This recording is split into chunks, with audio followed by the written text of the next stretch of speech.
It's not the way forward, and if we don't reconnect to nature, we'll just destroy it again.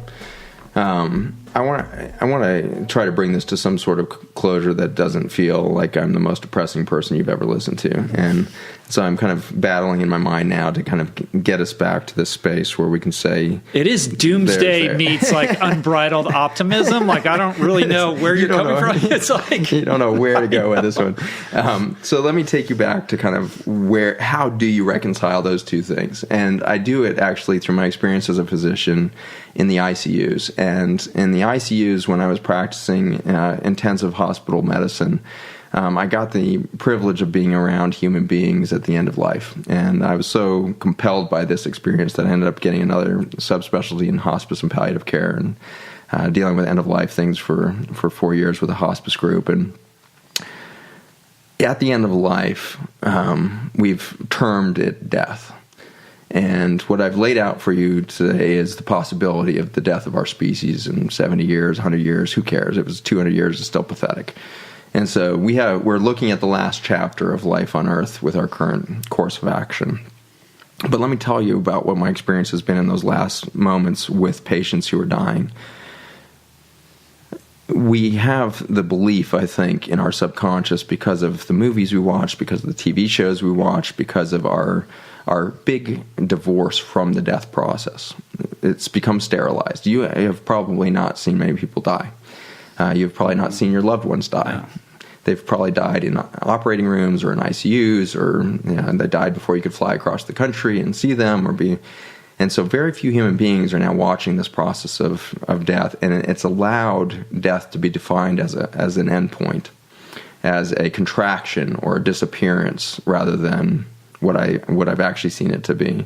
And what I've seen it to be is a massive expansion of consciousness, of reality, of awareness, and ultimately of love. And the most poignant examples of this are people that actually die biologically, and we spend 15 or 30 minutes in ICU resuscitating them with drugs and shocking their chest like you see on TV shows and everything else. And we have a dismal track record of pulling those people back. It's not like TV. We lose the vast majority. It's around 6% of cardiac arrests in the hospital will actually be resuscitated. 6% will survive. 94% will die. So you have somebody who's now biologically dead, and you're artificially sustaining life. You've got them on a respirator, and you're pounding on their chest and compressing, and you're pumping drugs in their vein to try to get their heart restarted and doing all of this. And they've, meanwhile, been in the ICU for a week or a few days or weeks, months in some cases before they have this moment. And by this time, they've been isolated away from humans for quite some time. They're only touched by latex-gloved hands. Only people with gowns on will come and see them. They have masks on. They haven't seen a human face close up in months. They're just so isolated and lonely. And they go into this moment on the other side. And then we start working on them and doing our code. And as the hero depicted on TV, you become that doctor that pulls somebody back from that other side of the veil. And it was startling as, I moved past my internship and started to be kind of a senior resident in these environments and really responsible for being around these patients for hours after these experiences. They all told such a similar story on the other side of biologic life, and it had to do with a little bit of a typical story that you might see in the movies or something, where they saw white light and there was a sense of expansion and all this. But there was one sentence that came back again and again, and I had one ICU shift that was very weird. I had the one ICU shift where I worked for 36 hours shift, and during that night, in the middle of my 36-hour shift, I see 3 people die, and I bring them all back with my team. And to the last one of those 3, every single one of them, their first sentence was always, "Why did you bring me back?" Which always kind of deflated my win. All of them said that? Yeah, they all said, "Why did you bring me back?" And the variety was huge. One of these was an African-American pastor, had over 200 visitors in his ICU room in the days before he passed away. And the other one was, this very isolated, kind of ostracized gentleman in his community who was dying of complications of AIDS. And then I had this kid who had genetic defects and all this stuff, and he was dying of complications of pneumonia because he couldn't breathe anymore because his skeleton had collapsed. So you just couldn't pick 3 different medical cases or 3 different human beings. And every one of them, first sentence, why'd you bring me back? And then as they start to get oriented, and in the hours that follow, they are telling their loved ones, I went into this space, and it was bright white light everywhere, and I, in that moment, felt completely accepted for the first time in my life. And that was an unexpected sentence to hear out of multiple accounts. I felt completely accepted for the first time in my life. So what do you make of that? I think we're all walking around lonely as hell. And our opportunity to rebirth, because death is not an endpoint. It's a transformation moment. It's an expansion beyond the limits of this frail biologic shell that we carry around. And the instant that we step out of that, we find out that the universe embraces us in every single second of our existence in complete acceptance of who we are. We are enough in and of our own identity of I am at every second of every point of our existence. And it's the disbelief of that that's keeping us locked in these stupid conversations we just had for the last hour and a half. That is myopic conversation in and of itself. When you back up for a moment and say, okay, we're killing ourselves. But what if we need a death moment to transform completely, to let go of all of the preconceived notions of what it is to be human, and to say, you know what, we are beings of light, and we are completely accepted at every moment, including this moment when we would rape the earth of what we're raping it of, when we would kill each other at the rate we do, when we would destroy the entire ecosystem of a green planet in the middle of black space, when we would have that level of hubris, we're still completely accepted. And our journey is somehow understood by something more benevolent and more complete than we can see as human beings. And so let's not beat each other up over this issue. Let's not see this as a failure. Let's see this as an obvious next step in our journey.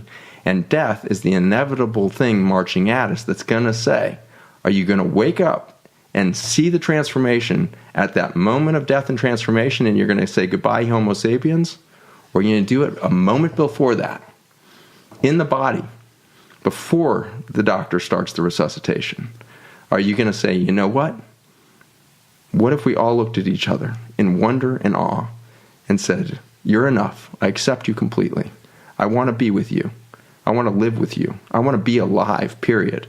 And if it's with you, then it must be on purpose because we're in the same room. And the odds of that is 0. And so we are here. 7 billion of us showed up right now, which is really odd. Because I just laid out a horrific story of what's happening on the planet. And yet 7 billion of those white souls that seconds after death are going to realize that they are who they've always been. They're fully accepted. And they are moving in true love. And that white light is the love.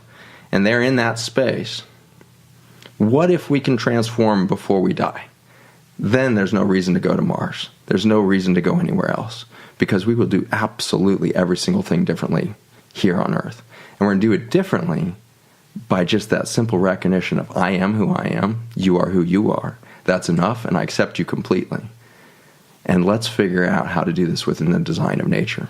There's enough energy, there's enough food, there's enough soil, there's enough commodities, there's enough resources for everybody on the planet to thrive at a level that's never been experienced in human history. We cannot continue any form of human economic systems that have ever existed before and expect us to escape the death moment. We literally have to reinvent everything. And so if you are under the age of 18 right now, you are the last generation that may live to the fullest extent of the human potential. It is you who are being called to transform because you showed up right when you did. If my generation is to do anything, it was to say, oh my gosh, we're going in the wrong direction. But my generation doesn't have enough time now to turn the boat around, reinvent everything. And so our mission is not to inspire the farmers that are currently fighting the good fight. It's to inspire their children to do the right thing and do it differently, connected to new children who are in the cities, who are in the tech world, wherever they are. Connect those kids back, give them a sense of that unity, give them a sense of the oneness, and give us all a sense that this is the inescapable optimism, as we are going to transform. Period. And it may be right out to the point of our death, or miraculously, it might just happen right before it. That was one of the best monologues I've ever heard in my life. Preach it, brother. That was amazing. Oh, my God. You're this incredible contradiction in terms with the doomsday and the optimism and the deep-rooted experience and knowledge in science, and yet somebody with a vast capacity for spiritual exploration. You're a wizard. You're a gift, my friend. We all are. And that's the excitement that I have, is you can't actually come close to the science of atomic physics or astrophysics or human biology without an overwhelming sense of we are just so far beyond logic. We're so far beyond the material world. We are these entities that are moving with such power, and we have been kept from that power. And we've been kept from it so that power can be taken from us and consolidated in the hands of a few.